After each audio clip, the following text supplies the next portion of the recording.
여러분 안녕하세요. 알파 오메가입니다. 최근에 제가 주의 깊게 좀 살펴오는 기업이 있는데 바로 이제 아마존입니다. 아마존이 고가로부터 굉장히 좀 많이 주가가 빠졌길래 저는 이제 아마존을 아직까지 보유를 하고 있지는 않거든요. 근데 매수를 한번 해볼까? 들어가 볼까라는 생각을 이제 하고 있었는데 그래서 시킹 알파에서 좀 좋은 글이 있는가 한번 좀 찾아봤어요. 그래서 오늘 여러분과 이 글을 공유하고 싶어서 가지고 왔습니다.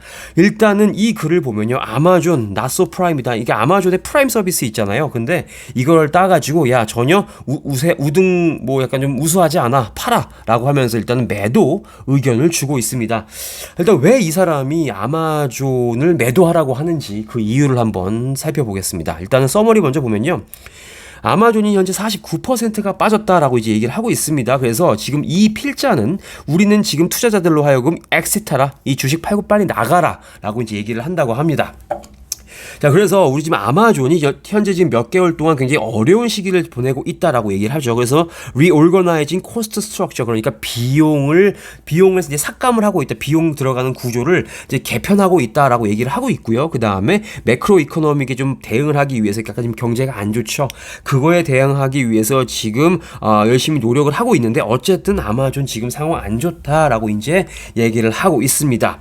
그리고 최근에 이제 아마존에서 인력들을 이제 해고를 하는 뉴스가 나오고 있는데요. 이 해고 뉴스는 지금 더 큰 해고 뉴스의 시작이다라고 이제 얘기를 하고 있습니다. 그러니까 앞으로 지금 아마존이 더 많은 사람들을 해고를 하면서 그런 뉴스가 주가에 부정적인 영향을 미칠 거다라고 이 사람은 얘기를 하고 있는 거죠. 자, 그리고 또 다음 거 보면요. 지금 아마존이 지금 마크로 헤드윈즈, 그러니까 거시적인 경제에 역풍을 이제 맞고 있다라고 이제 얘기를 하는데 그 이유가 이제 북미에서 지금 미국이 굉장히 이제 상황이 안 좋은데 이 아마존의 그 넷세일, 그러니까 순수 판매를 이제 책임지고 있는 게 바로 이 61%를 책임지고 있는 게 미국이었는데 미국 상황이 좋지 않으니까 당연히 아마존도 그거에 따라서 매출이 떨어질 수밖에 없다. 그런 얘기를 하고 있는 겁니다. 그래서 이 저자는 아마존이 meaningful, 그러니까 좀 의미 있는 성장을 하기 전에 앞으로 다운사이드가 앞으로 좀 더 남아있다라고 얘기를 하고 있어요. 자, 본론으로 한번 들어가 보면 아마존이 지금 어디에 지금 집중을 하고 있냐? 리어레인징, 다시 이제 재배치를 하는 거죠. 워크포스, 그러니까 인력을 재배치를 하고 있고요. 그 다음에 마크로 이코노미, 그러니까 거시 경제에 대응을 하고 있다라고 얘기를 합니다. 그러면서 앞으로 지금 단기간, 니얼텀이라는 게 좀 중요한데 단기간에 지금 아마존이 성과가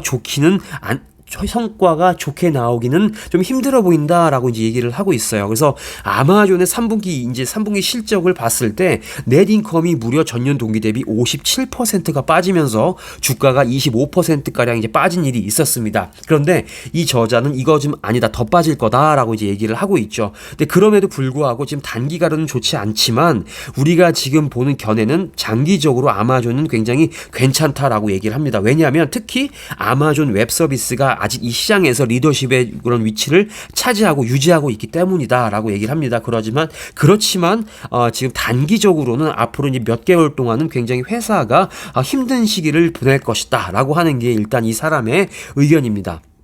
자, 그러면 rearrange workforce 한번 볼게요. 지금 인력을 재배치를 하고 있는데 다른 이커머스 회사와 마찬가지로 아마존이 이제 코비드 시기에 사람들이 이제 집에서 근무를 하고 이러면서 매출이 많이 올라갔다. 왜냐면 또 그 당시에 나라에서 또 돈을 많이 퍼줬죠. 돈 쓰라고. 그러니까 약간 이런 이커머스 쪽이 돈을 이제 벌 수밖에 없었다라고 얘기를 합니다. 그런데 지금 팬데믹이 다 끝나고 그 다음에 인플레이션 물가 상승하면서 이커머스 쪽, 그러니까 아마존의 주가가 올라갈 수 있는 상승 동력을 잃어버렸다라고 이제 얘기를 합니다. 그러면서 지금 앞으로 2023년도 상반기까지는 굉장히 좀 안 좋을 거다라고 얘기를 합니다. 그러면서 지금 두 가지 이제 원인을 이 사람이 얘기를 합니다. 상반기에 두 가지 원인 때문에 주가가 안 좋을 거다라고 얘기를 하는데 그 첫 번째가 지금 커스트 컷이에요. 그러니까 비용 삭감과 지금 리오르거나이징 워크포스, 그러니까 인력을 재배치하는 거가 첫 번째 원인이라고 합니다.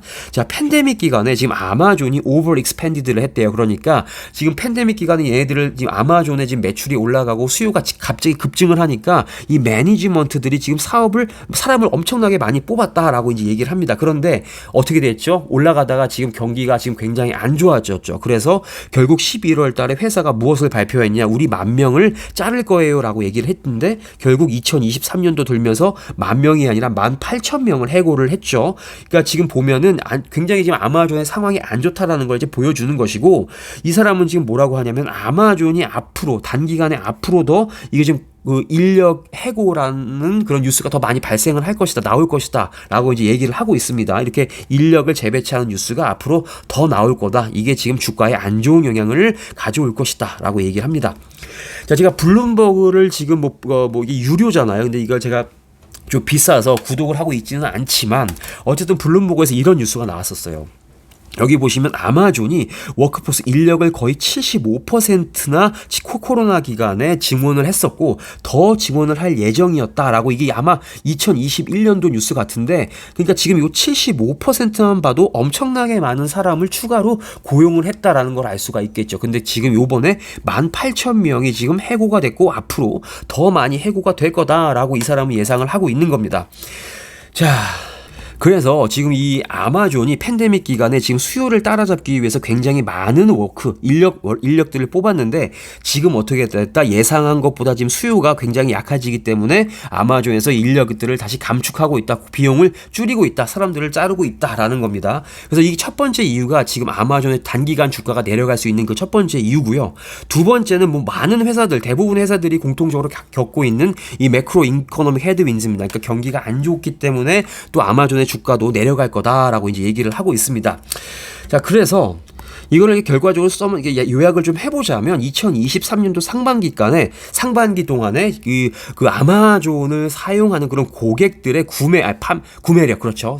돈을 쓰는 지출 여력이 좀 약해지기 때문에 마찬가지로 그의 결과로 아마존의 매출이 떨어질 것이다라고 이제 얘기를 하고 있습니다. 이게 바로 이제 요 두 번째 이유다라고 이해를 하시면 좋을 것 같아요. 자, 그러면 지금 아마존을 보는 애널리스트들의 그런 분석은 어떤가 한번 보면, 스킹 알파에 지금 많은 이제 애널리스트들이 아마존을 지금 보고 있는데 2022년 이제 이후에 지금 2020년도에 많이 빠졌죠. 그렇기 때문에 대부분의 지금 애널리스트들이 바이 의견을 주고 있습니다. 여기 보시면 밑에 좀 보여드릴게요. 근데 이 사람은 뭐냐면 여전히 앞으로 계속 지속될 거다라고 생각을 하는 것 같아요. 왜냐면 뭐가 지속이 되냐면 물가 상승과 그다음에 금리 인상이 앞으로 계속 좀 지속될 거기 때문에 이 사람은 많은 그런 애널리스트와는 반대로 아직도 아마존의 주가가 빠질 거다라고 얘기를 하면서 셀 의견을 주었다라고 보시면 좋을 것 같습니다. 자, 그리고 한 가지 더 있습니다. 약간 물가 상승, 금리 인상 이런 게 있잖아요. 근데 이 물가 상승이 비단 아마존의 고객에게만 악영향을 미치는 게 아니다. 이게 또 어디에 영향을 미치냐면 아마존에게도 직접적인 영향을 미치고 있다라고 얘기를 하고 있습니다. 그래서 아마존의 지금 운용 비용을 높이고 있다라고 얘기를 하고 있어요. 그래서 아마존이 지금 하고 있는 모든 사업 영역에 걸쳐서 오퍼레이팅 코스트, 그러니까 영업 비용을 올리는 영업 비용을 올리고 있다라고 얘기를 하고 있습니다. 그래서 그 결과적으로 아마존의 오퍼레이팅 인컴, 운용 이익과 그다음에 캐시플로우를 감소시킨다라고 얘기를 하고 있습니다. 그래서 2022년도 3분기에 지금 얘네들의 오퍼레이팅 마진을 보면 2%가 나왔어요. 그런데 그 전분기인 2월 온 이어이네요. 그래서 전년도 동기랑 비교를 했을 때 4.4였는데 이게 지금 오퍼레이팅 마진이 2%로 줄은 이유가 지금 물가 상승이 직접적으로 아마존의 오퍼레이팅 코스트에 영향을 주었기 때문이다라고 이 사람은 얘기를 하고 있습니다.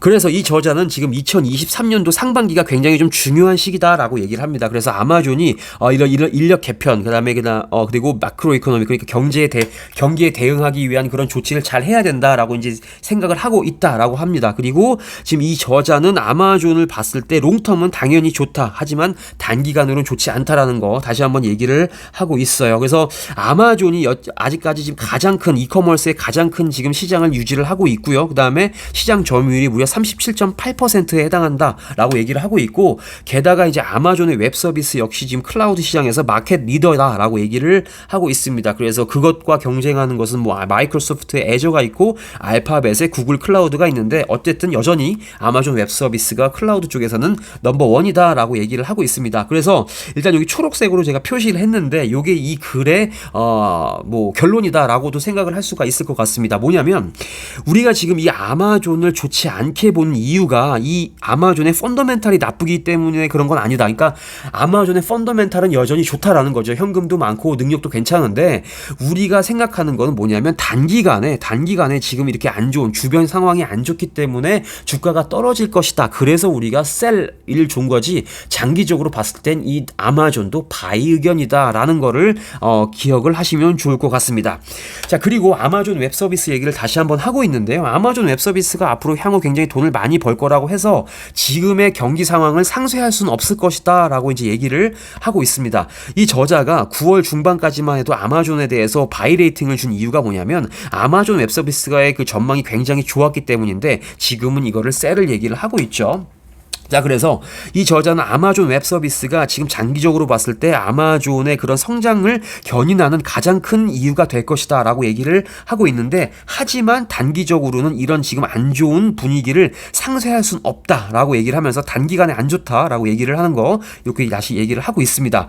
그래서 지금 아마존 웹 서비스의 매출을 보게 되면 2022년도 3분기에 27%가 나왔어요. 근데 이게 지금 전년 동기랑 이제 비교를 했을 때 39%에서 지금 27%로 많이 줄어들었다라는 걸 볼 수가 있겠죠. 그래서 지금 이 표를 보시면 제가 이제 3분기 그걸 가져온 건데 여기 지금 세그멘트가 아마존 웹 서비스 보이시죠? 여기 보시면 지금 2021년부터 2022 최근까지 보시면 37%, 39%, 40%까지 쭉 올라갔다가 내 세일즈입니다. 매출 비용. 매출이 쭉 올라갔다가 최근에 한 28%, 27%까지 쭉 내려오고 있죠.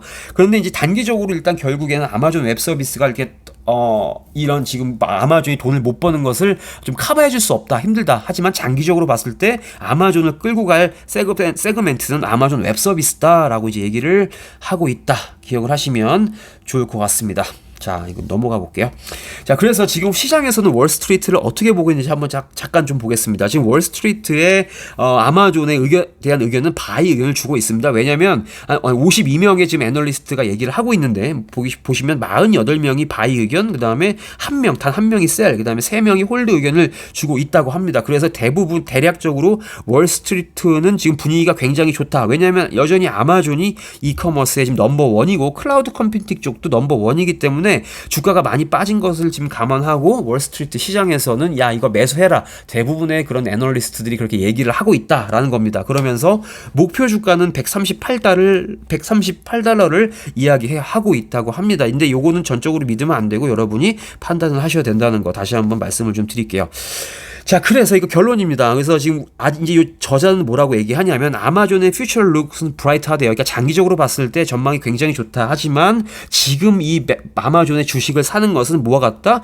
catching a falling knife, 떨어지는 칼날을 잡는 것과 같다라고 이제 얘기를 한다고 합니다. 그래서 아마존의 장기적인 관점은 굉장히 좋다. 뭐 클라우드도 괜찮고 이커머스도 괜찮아. 근데 지금 사는 건 안 좋다라고 이제 얘기를 하고 있어요. 많은 원인들이 지금 주가를 떨어뜨리게 하고 있기 때문에 이런 것들은 좀 조심하자라고 얘기를 한다고 합니다. 그래서 결론은 지금 만약에 투자자들 중에 이 아마존 주식을 가지고 있으면 지금 일단 팔아가지고 현금 확보하고 그 다음에 조금 2023년도 상반기가 지난 다음에 아마존 주가가 조금 좀 더 떨어지고 나면 그때 한번 매수를 다시 한번 고려해보는 것도 좋겠다라고 얘기를 하면서 이 글을 마치고 있습니다. 어쨌든 제가 지금 아마존에 관련된 영상은 처음으로 올려보는데 일단 뭐 굉장히 큰 기업이고 이게 메가캡 기업이잖아요. 근데 저는 이런 회사들은 굉장히 쉽게 망하지 않을 거라고 생각을 하고 그다음에 경기가 좋아지면 가장 먼저 크게 오를 것이다 라고 생각을 했기 때문에 이 기업을 한번 좀 눈여겨봤던 것이고 이 저자가 바이 의견을 아니라 셀 의견을 주었기 때문에 이거 왜 더 떨어질 이유가 뭐가 있지? 그걸 좀